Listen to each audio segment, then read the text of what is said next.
L'entrepôt du bricolage, filiale du groupe Samsey, vous présente Si on parlait.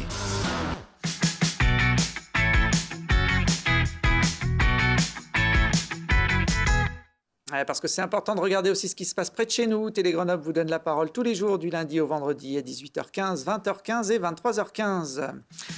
Aujourd'hui, avec nos invités, on va découvrir l'univers musical et poétique de Marianne.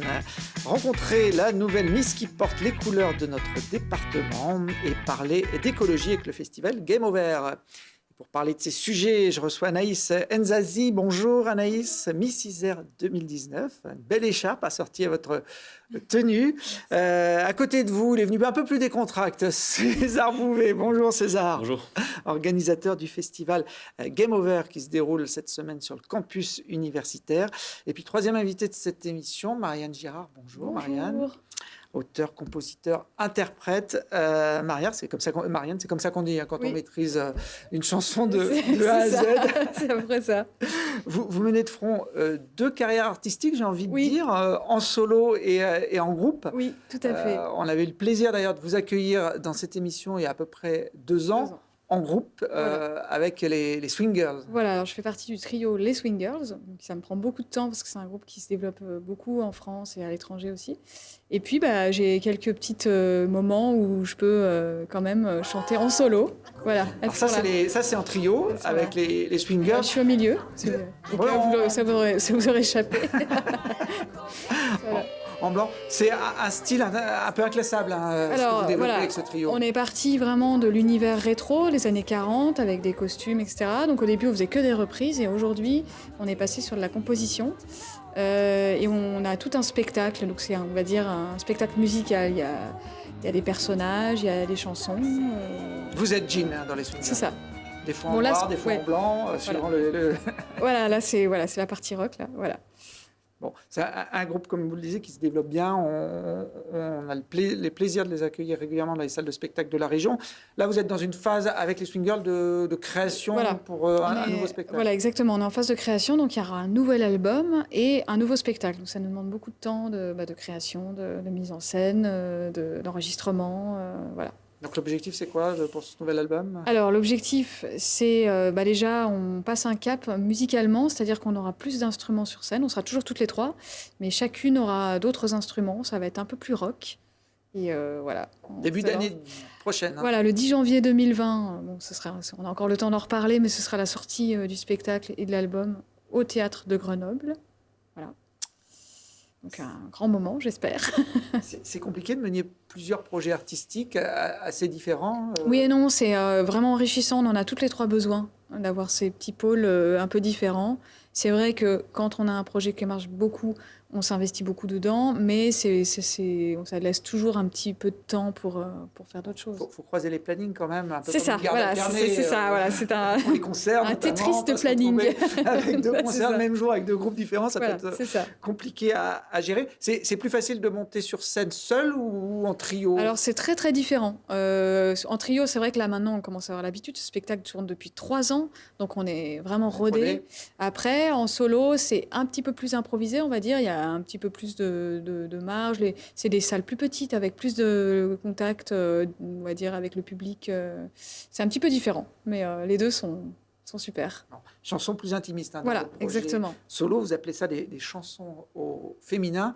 Oui. Je vous propose d'ailleurs de vous écouter avec un petit extrait.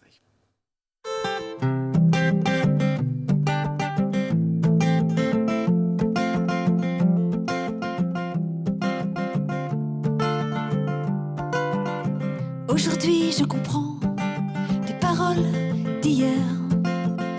Ce que c'est un enfant, ce que c'est être mère.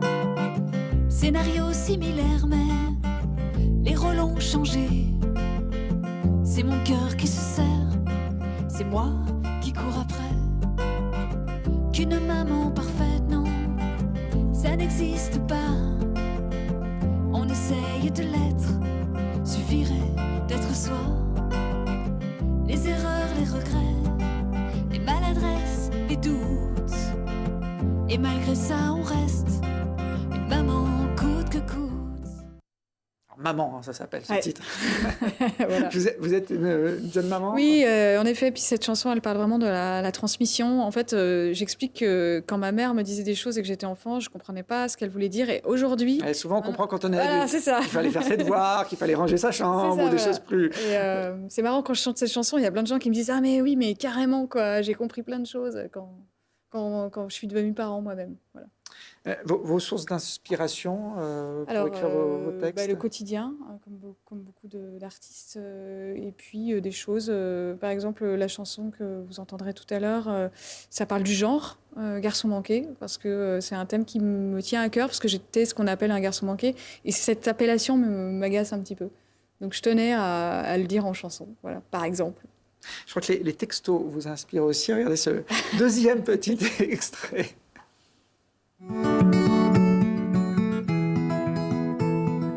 Inspiré par 3 textos, j'élabore un scénario.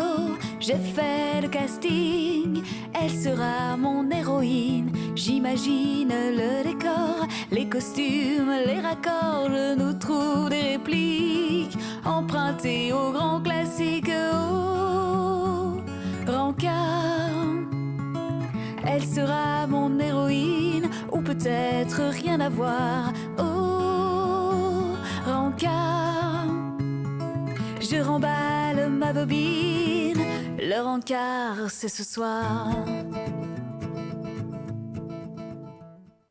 Le rencard. Vous jouez d'autres instruments? Oui, je joue Sophane de la mandoline. Ah ouais. Eh oui. Ça vous laisse. Oui, Ça vous non, laisse je ne m'attendais sans- pas à ça. Mais c'est très bien.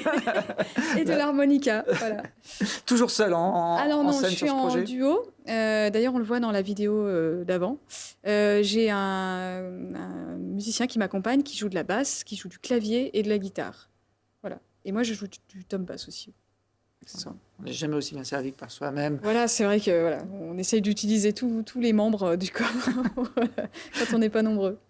Sur ce projet solo, ça fait déjà quelques années quand même que vous le développez. Vous aviez sorti un premier EP, comme on ouais, appelle, voilà, c'est ça. avec quelques Et là, titres. je travaille sur le suivant, donc avec le musicien, on est en train de travailler sur les arrangements. Et j'espère le sortir en 2019. Ça fonctionne toujours aujourd'hui de sortir des albums avec Oui. le numérique, avec le fait qu'on puisse diffuser une chanson dès qu'elle est prête Oui, sur alors c'est Internet? vrai que la vidéo est vraiment très importante. Je remarque que les gens accrochent sur les vidéos. Quand les gens vont écouter un artiste, ils lancent souvent Ouais, la ils veulent vidéo. voir, Mais avoir l'objet, bah, déjà, ça permet d'en vendre à la fin des concerts, parce que les gens veulent parfois repartir avec un souvenir. Et puis pour les programmateurs aussi, quand même, si ça fonctionne encore. Alors, on va pouvoir vous écouter à la fin de cette émission Oui. en live sur le plateau. On fera un petit peu de place, mais également cette semaine, vendredi 15 mars à Saint-Martin-du-Riage. Voilà, au Belvédère, donc c'est la salle de Saint-Martin-du-Riage. Il n'y a pas les swingers en première partie. Ah non Non, non, non. Vous pourriez voir si le public se rend compte de la supercherie. Je sais pas. Parce que dans les swingers, vous êtes Jane, hein, c'est Jean, ça. voilà. Vous avez votre univers et votre personnage propre. Anaïs, vous chantez un petit peu, beaucoup, passionnément?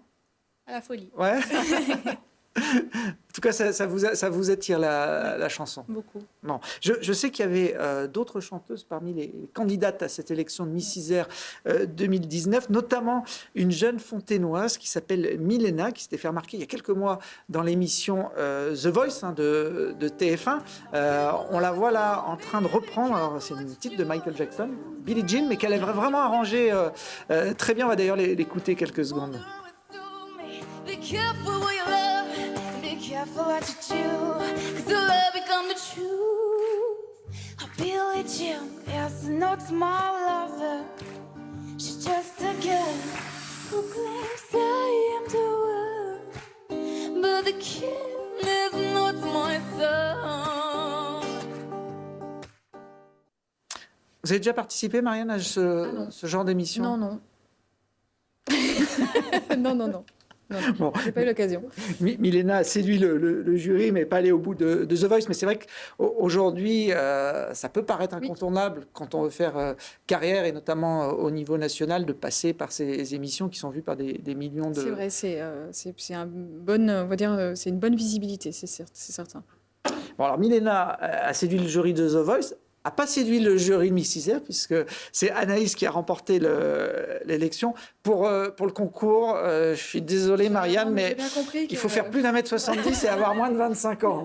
Là, on ne voyait pas encore ma taille. Désagréable. Oui, mais on la verra peut-être tout à l'heure quand vous allez chanter. Donc... Non, je suis assise. Bon, il n'y avait pas d'épreuve de chant d'ailleurs pendant ce concours. Hein. Vous auriez peut-être d'ailleurs pu aussi séduire le jury comme ça. Anaïs, donc vous êtes la Miss Isère 2019, vous avez 21 ans. C'était votre première participation à ce genre de concours? Oui, c'est ma première fois, oui. Alors on va revoir un moment clé de votre élection, c'est évidemment le verdict. On voit, il ne reste plus que 2 candidates, je crois, à ce moment-là. Hein. C'est l'une ou l'autre, quoi. Qui tout double, comme on dit. Voilà, c'est vous qui... remporté, vous le saviez ou vous le découvrez vraiment en live avec tout le monde? Oui, on le découvre vraiment en direct, oui. Vous avez petit indice quand même sur le fait que vous aviez des chances de l'emporter? Bah après, on ne peut pas savoir vu qu'on ne voit pas le passage solo. Ouais. Alors là, il y a Miss France qui était présente pour l'occasion, hein, c'est elle qui vous remet la couronne. J'imagine que c'est un souvenir qui est marquant dans une carrière de jeune femme.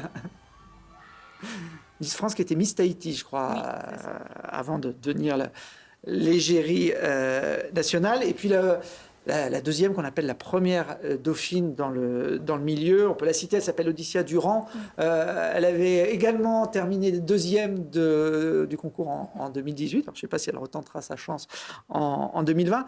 Vous êtes superstitieuse, vous, Anaïs? Non. Non?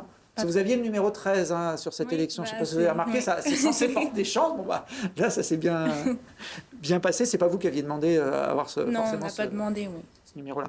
Alors, une chose est sûre, c'est que votre victoire, elle a fait plaisir à votre famille. Je ne sais pas si vous avez pu les voir au moment du verdict, vous étiez sur scène, donc je pense que c'était peut-être compliqué de les apercevoir, mais je vous propose de regarder leur réaction juste au moment de l'annonce de votre victoire. Vous allez me les commenter en live, ces images. Le numéro 13.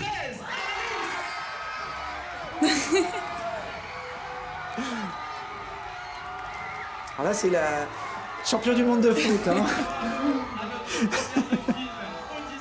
Je sais pas, c'est qui là? C'est vos oncles, vos parents? C'est des amis à mon C'est des père. amis de votre- Bon, ils se roulent par terre, la corde de brume. Je crois que vous êtes originaire du Congo. Si le Congo avait été champion du monde de foot, peut-être ils auraient été moins expressifs. Donc voilà, en tout cas, ça leur a fait grandement plaisir. Si jamais vous devenez Miss France, je ne sais pas comment ils vont réagir. Là, ce sera peut-être difficile à contrôler. Alors avant, effectivement, ce duel final et puis ce verdict qui était au fond de la soirée, il y a toute la phase de sélection. Vous étiez 16, je crois, au départ hein, sur scène. Oui, c'est ça. Vous les connaissiez, les autres concurrentes? Vous avez... Non, pas du tout. On a appris à se connaître pendant... les phases de préparation? Pendant les répétitions.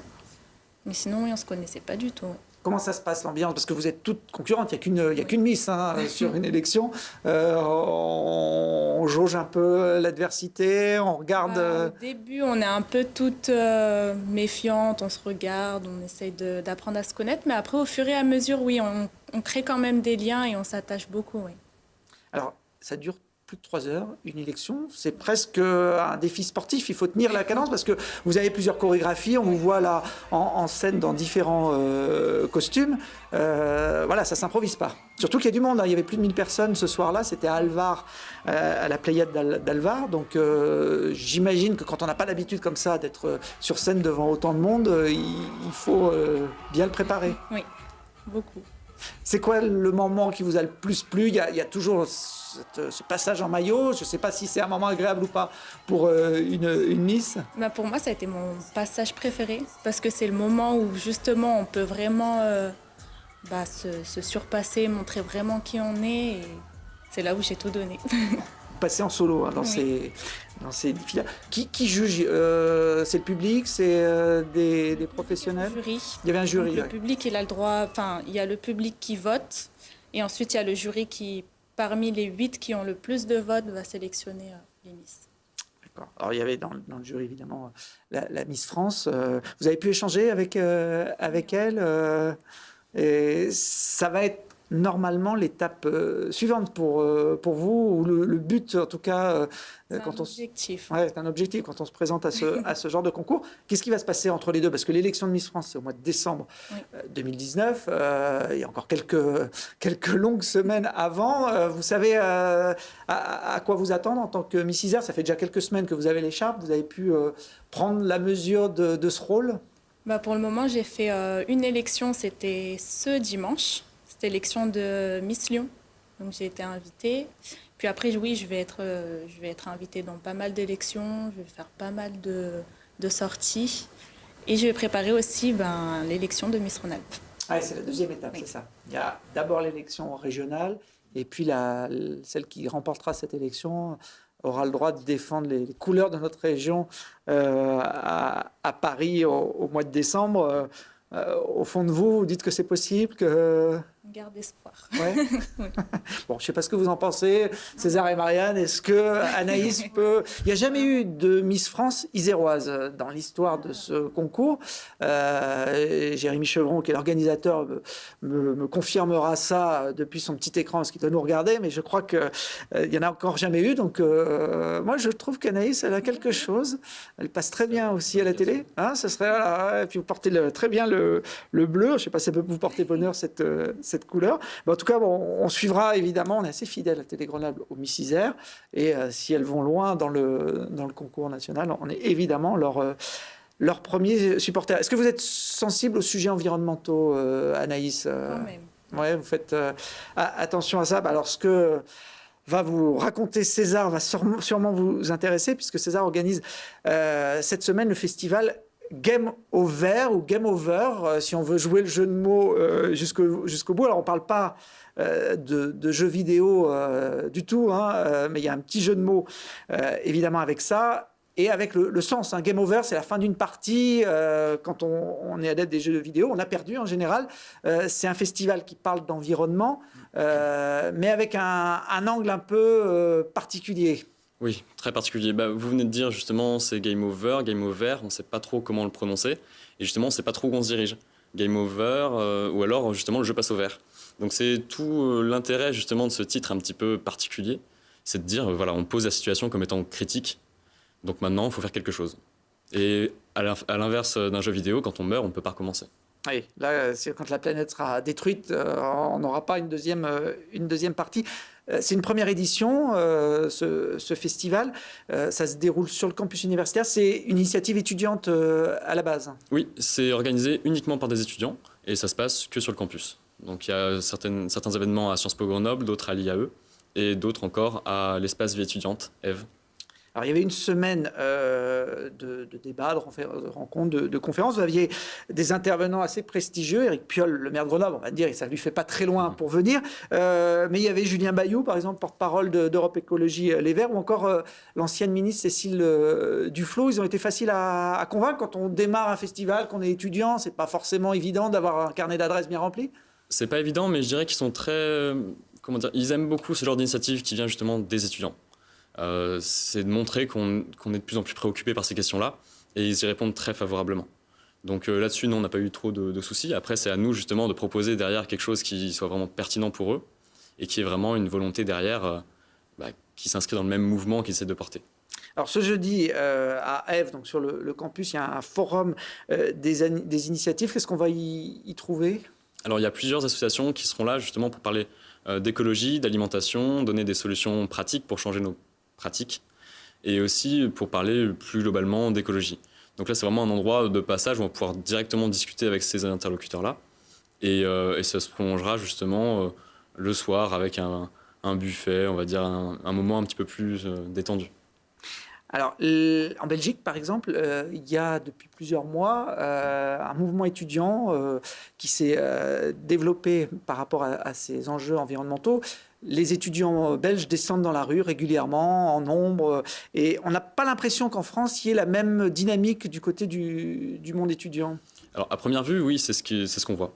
Après, je sais qu'à Grenoble, notamment, il y a l'UNL, l'Union nationale lycéenne, qui se mobilise, qui essaie de faire bouger les choses. Il y a un contexte particulier en France. Il y a justement les gilets jaunes en ce moment, il y a beaucoup de débats. Et c'est difficile aussi de faire sa place dans ce contexte-là. Mais les étudiants et les lycéens y travaillent et plus globalement, toute la population française pousse quand même dans ce sens-là. On voit les marches pour le climat rassemblent de plus en plus de monde, on se mobilise, on en parle beaucoup plus.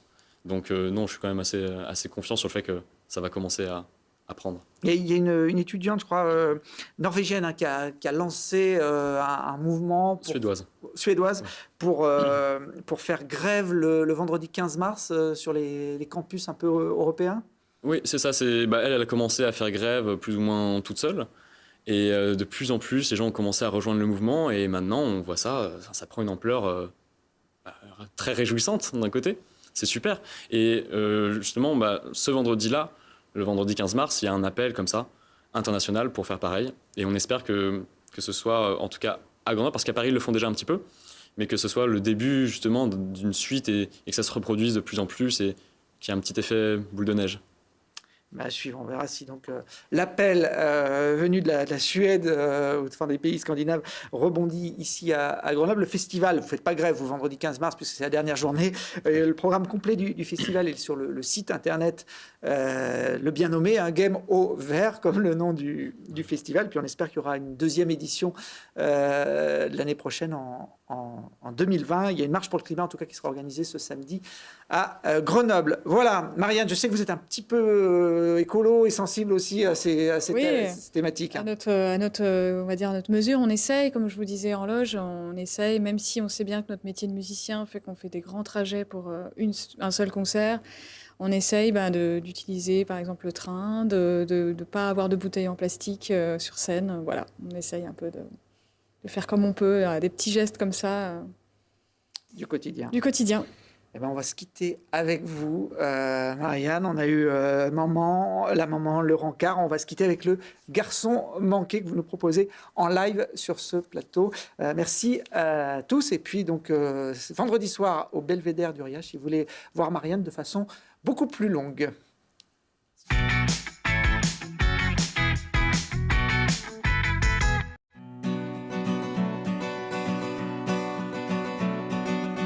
Sous une pile, un vieil album, première photo de ma petite pomme, soleil couchant sur des montagnes de souvenirs, sourire radieux, plage de la Palmyre, fringues démodées, coupe improbable, comme les années sont redoutables. Ça fait un bail que je n'ai pas tourné ces pages. Il me revient en voyant ces images qu'on m'appelait le garçon manqué. Garçon manqué, moi je ne sais pas ce que j'ai manqué, dites-moi. Garçon manqué, moi j'ai manqué de rien. Si c'est ça manquer, alors c'est bien. Mes robes à fleurs étaient toutes bien rangées, juste à côté des petites poupées. Moi j'aimais mieux courir après des ballons, porter les cheveux courts et des pantalons. On m'appelait le garçon manqué. Moi je ne sais pas ce que j'ai manqué, dites-moi. Garçon manqué, moi j'ai manqué de rien. Si c'est ça manqué, alors c'est bien.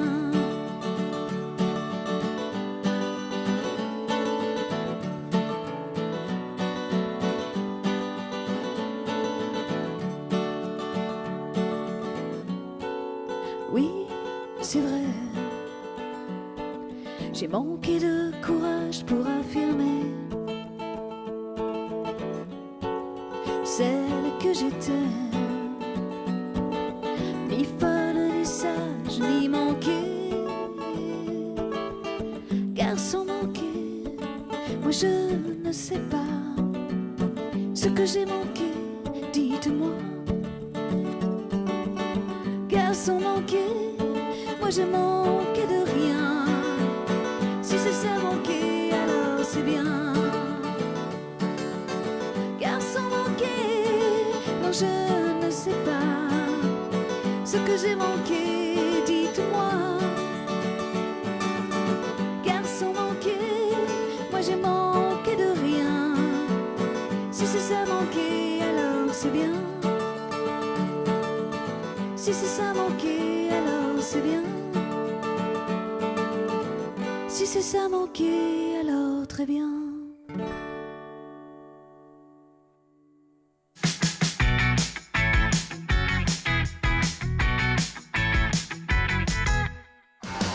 L'entrepôt du bricolage, filiale du groupe SAMC, vous a présenté Si on parlait.